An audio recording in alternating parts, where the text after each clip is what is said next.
What's up, YouTube? It's your boy Humble Warrior back with you guys another video. Let's talk about it.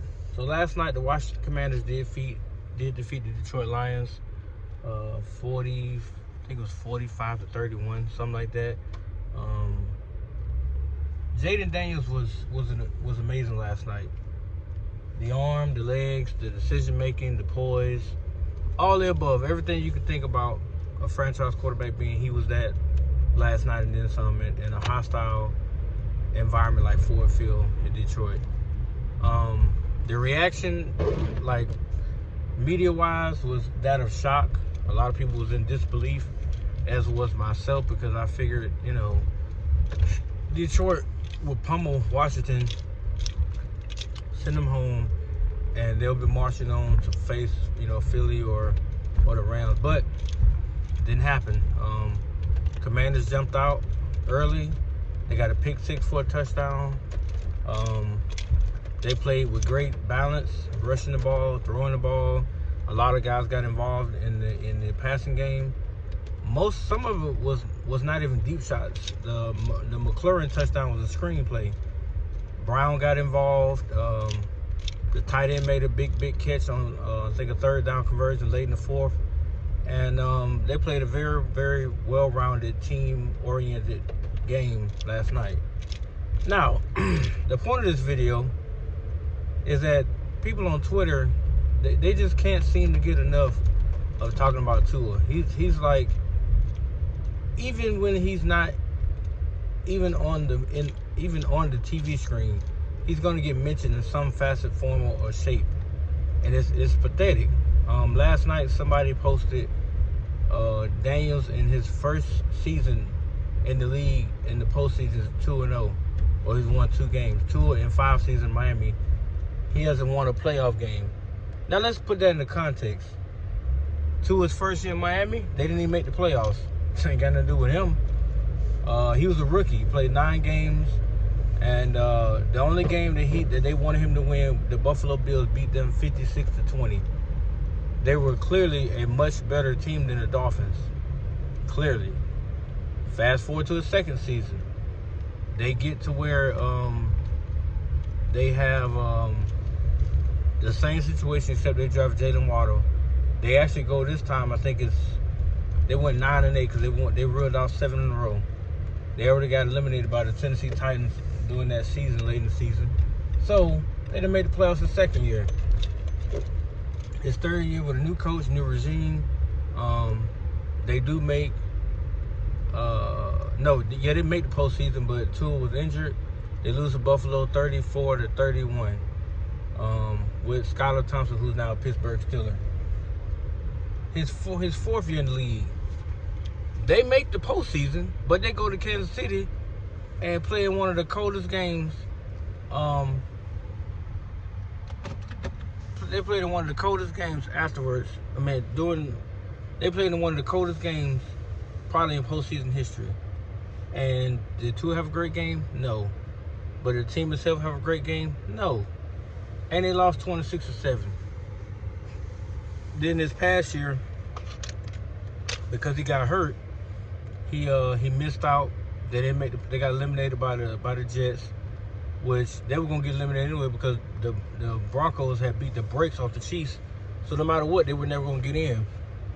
Now, the point of the video is this: to take unwarranted shots at him makes no sense now. He's going into his 6th year in the league. 6 years on one playoff appearance. That's atrocious. That's atrocious. But with all that being said, he now is in a position where this is it for him. I mean, he gets hurt this season coming, and he's gone. It won't be no more Tua videos about the Dolphins. They're gonna move on from him. They're gonna go get a quarterback, and you won't ever hear them talk about him anymore. So it won't really matter if he's injured and he has to be shipped off. It's not gonna matter anymore. I mean, you can't say you wasted 5 years because he put up enough productivity to show that he can be the man. He just gotta stay healthy. Now, the reverse side of that coin is if he stays healthy, and I believe that they can go win 12 games next season, They just got to make the right roster moves. That's why I hope this year in the draft, Chris Greer will make the right damn decision and build that damn lineup. Build your offensive line like everybody else seems to keep doing, which people are missing that point. The offensive line for the Commanders is better. The defensive line was better. The running game was better. Like, their receivers aren't like Tyreek and Waddle, no, but they had a complete offense compared to us. And it starts in the trenches. They were to build a solid line on both sides so that way they could dictate the flow of the game. Miami's having a hard time doing that, which is why every single year we end up losing games we should lose. And we end up in the same situation year after year after year for no reason. We could easily go 13-4. I don't want a bye week. I want us to go in the wild card and fight and win and move on. But it's like, bro, we have to be able to, go get it done. And next season is very, very important because if he can somehow string off 1 or 2 wins, he'll be right there with Jalen Hurts and others. Because Jalen is 3-3 in the postseason. In his 5-year thing, he's 3-3. Who's to say Tua can't roll off 3 in a row? He'll be 3-0. Maybe if he can make the Super Bowl, maybe he go 4-0. Then what would be the conversation? He undefeated in the postseason, right? But people shouldn't waste their time going after him. I mean, it's not gonna get you anywhere. Only thing that's gonna get you is videos like this, or other people constantly defending him because they see that he has potential to be great. He got to stay healthy. That's the only bottom line to him. That's it. If his health was not an issue, I don't think nobody's having a conversation about Jayden Daniels. And the kid is a rookie. So my thing with people is you keep praising him for what he's doing now, but then when next season comes and he don't make it back, then what do you say? Oh, it's a sophomore slump? Like with C.J. Stroud. C.J. Stroud made it back to the postseason, but then he got his ass whooped. When they went to Kansas City, he got his ass whooped because the offense played like hot boo-boo. Who's to say that won't happen to Jayden Daniels next year? Right now, all we can do is live in the now. That's what I'm trying to live in, is right now. As of right now, Jayden Daniels he's a very impressive young man. But I'm not gonna oversell him like he's the best thing right now. He's not. He's only taking what they're giving him. They're not making this complicated for him. And teams will devise a way to slow him down next season. Every quarterback goes through this, including Mahomes.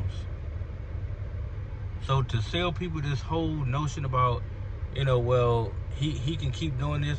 He can't keep doing nothing. He got hurt in the actual game against the Chiefs. He limped off the field and come back.